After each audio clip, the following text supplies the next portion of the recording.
भारतामध्ये 40शी आली की स्वतःला बायका आणि माणसं किंवा पुरुष असो हे काय म्हातारे समजायला लागतात आणि 60 आली की रिटायरमेंटची प्लॅनिंग करतात. तर मग महिलांना मला सांगावंसं असं वाटतं की मग तुम्ही जगणार कधी, तुमच्यामधले सुप्त गुण बाहेर येणार कधी.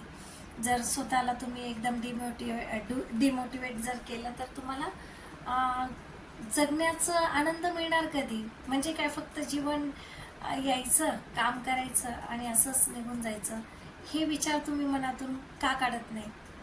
मी असं बऱ्याचदा सांगितलेलं आहे की 40शी नंतर तर महिलांचं आयुष्य खरं सुरू होतं, नवीन सुरुवात होते. मी माझं चॅनलचं नाव पण तेच दिलेलं आहे, 45 वर्षानंतरची जीवनाची नवीन सुरुवात.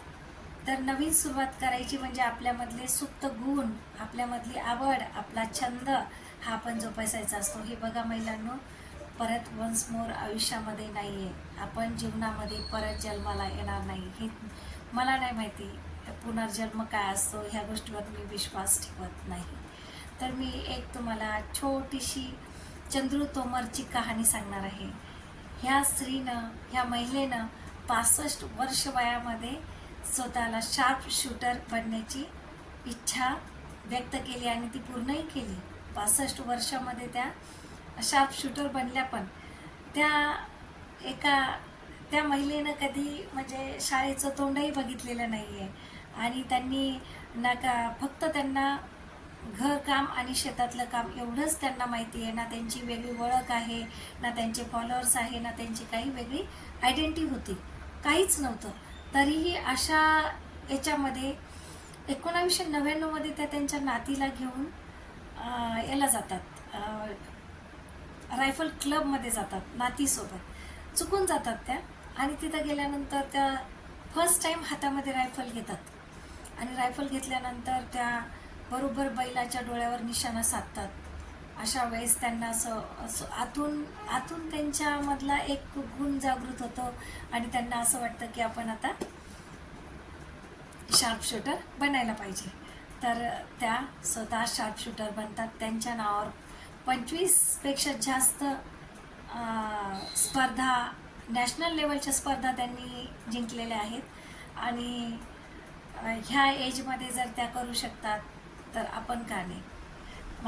त्यांनी स्वतःचं एक वेगळं, त्यांच्यावर एक मूवी पण आलेली आहे, सांड की आँख म्हणून. ही मूवी पण खूप गाजलेली आहे आणि त्यांना ओल्डेस्ट शार्प शूटर म्हणून त्यांना ओळखतात. पण त्यांचं नाव आहे सगळ्या देशामध्ये. मग जर शार्प शूटर त्या 65 वर्षामध्ये बनू शकतो तर आपण काय नाही. मग करा विचार आणि लागा कामाला.